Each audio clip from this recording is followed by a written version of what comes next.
Well, this is almost the last speaker for today, so I hope you're still alive and kicking for me. Well, first a little bit about me. I work for 17. Can you allow me to go to the microphone? Oh, we need the microphone. So what we do is we make apps for model storytelling. I think storytelling is something you know quite a bit about. Now, Maria has told you quite a bit about that, so I won't go into that too far. So what we do, this is our office. We work in Amsterdam, in this beautiful building. And we make location-based apps. That's pretty much the basis of what we do. And generally, we create the technology, and our customers create the content, because that is basically a perfect division, especially since most of our customers are museums, and they don't as yet not know too much about technology.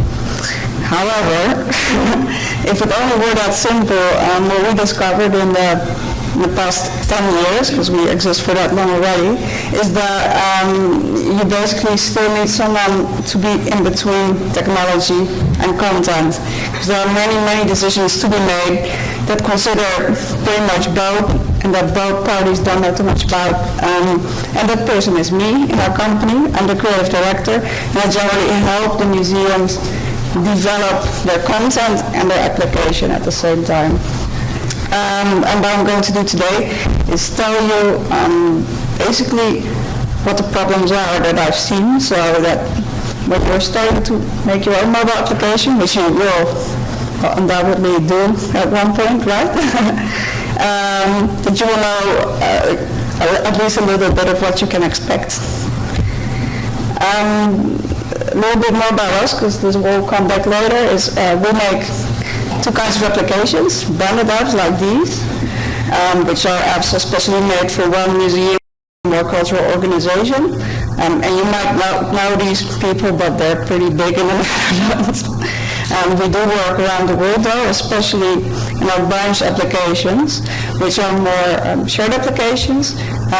As you might know, many museums don't have a lot of money, so what we do is we make one application for the museums, and for example the Netherlands, in which museums can share the application for just a little bit of money, and they will get their own content management system to work in and their own admin, so they can see if the application is used, and they have their own channel in the application, so they can upload their own location-based activities. But they will have some money left for content development, for example, afterwards. And we also do this, which might be interesting to you, for education. That way is more Mobile Learning Academy for creating their own mobile games. So in that perspective, gaming is a big thing. For some reason, the Dutch museums don't really like that, but I've heard you do. So the first thing that is always an issue when we are starting to go to get a new customer is a web app or a native app. Do any of you already know the difference? Know what a native app is? Some do, some don't. Yeah, well, you should. So a web app is basically a responsive application for a website. So you can run it in a browser, and it will work essentially the same way as a native app. Your native app should be installed on your phone using the App Store or the Play Store or whatever the Windows Store is called. Does anyone have a Windows phone here? No, never. That's weird. So, that is important now. Responsive application or an application designed for either Android, iOS, Windows, or a Firefox phone, which does exist actually. And there are no differences between those, because usually people want a web application, and it is because it is so much cheaper. But there are a lot of things that you need to take account for, like offline availability is obviously not possible in a browser, because you cannot download anything on your phone, right? From the internet. You should download everything from the App Store. And if you're focusing on tourists as a museum, which lots of museums do, you don't want to be sure to take account of that at the very least. when the user experience is always a lot slower on a web application, and that is because obviously you have to download a little piece of information in real time, and even on a very well-designed Wi-Fi network, you might have issues. Then there are problems with services. Your customer will expect great service. I will expect everything to run smoothly, which it can't, because your phone can't really use all of its electronical magical power, because your phone is made for, again, native apps.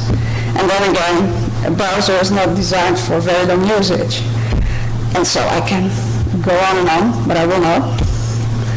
Another thing that I said before is content. I go to a lot of museums, obviously, to talk about what they want to do with their mobile application. And they all seem to know exactly what they want to do, but in the end, the ideas are much too big or a little bit too boring. So I will give you some examples, which are... This is Tokyo. How could you ever find a 35-year-old aquarium here? There are so many thousands of things to do. Even worse, the aquarium is almost a kilometer from the station. But that was our job. We had to attract the visitors to the aquarium and make sure they could find it. Idea! Let penguins bring people to the aquarium. So we created GPS penguins. By using AR, to fast forward a little bit. we'll show you the way to the aquarium. So cute! And so this is what everybody wants when they want to use augmented reality in their apps, right? However, that is really expensive to have made, and people never think about that when they get their app. These things cost tens of thousands of euros because, I mean, well, you know it. Or then you have cuter and smaller things like this. Little guy on your desk. But even designing a little puppet like that isn't that easy. So what we generally come up with is something that, well, everybody can recognize probably.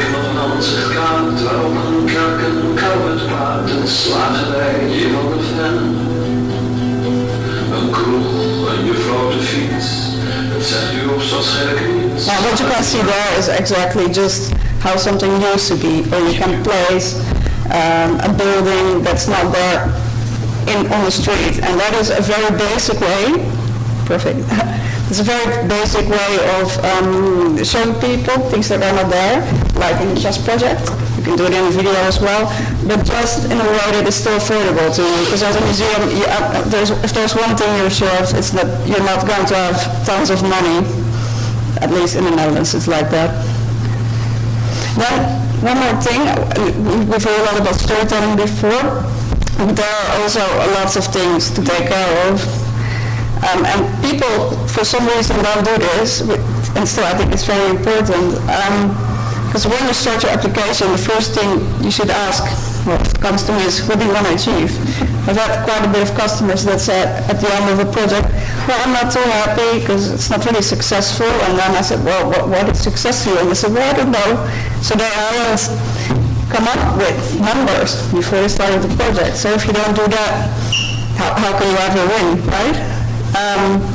They did their job, target audiences. They said, I want to reach everyone. And now one thing is that if you want to know everyone, you will never reach anyone.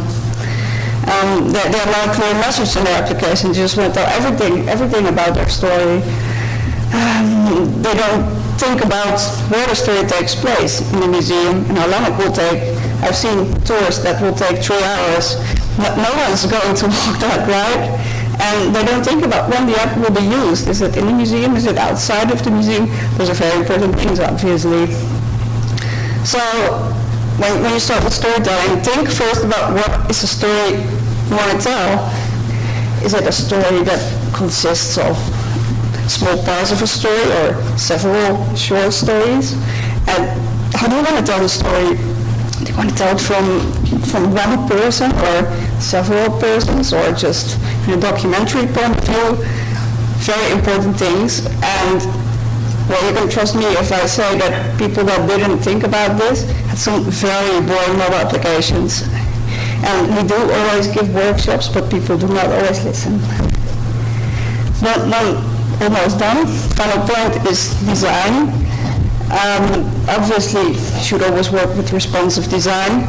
However, on iOS and Android, this will not work.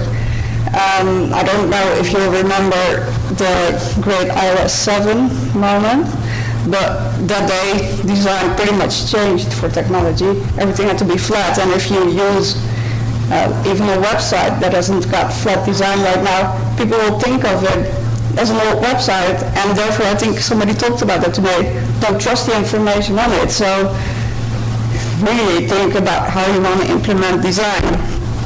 Want to design yourself? Think about user experience and about how difficult it is to make that yourself. What we usually do is use one standard kind of design that has been tested thoroughly through the years, and then you can come up with something that works pretty much. But I've seen even with the chess project that it is still very hard to use on occasion, even though it is very well thought of. So think about that when you get your app. Then, last but not least, is service models, and this is something I can't stress enough, because people, you see that need black and white because it really is this important. When you get a mobile application, you should think about for how long you're going to get it, because if you just want it for 1 year, you can do it with one mobile application, maybe, but as you know, there will be a new version of iOS and Android out every year, so that's 2 updates you pretty much need. You will need adjustments because things don't work out the way you liked. Yeah. You will need some maintenance because everything doesn't always work. I mean, I can tell you that as a company that develops, sometimes things don't work that well. You need an update, and that can get pretty expensive. You will obviously need a connection to Facebook and Twitter. Facebook and Twitter get updates that you need to implement in the application. And so in 1 year you can think about pretty much at least 3 updates that you need, and that doesn't even concern design updates and everything. So what we usually do is have like a contract that we will keep updating the app for an amount of time that is agreeable. And that way we will make sure that the application is used throughout the whole project, and not something that you make for 1 year and then never use again. Well, that was it. I hope it works for you. Go out like But if you need me, I'll be around for a bit longer. Thank you, Ilse.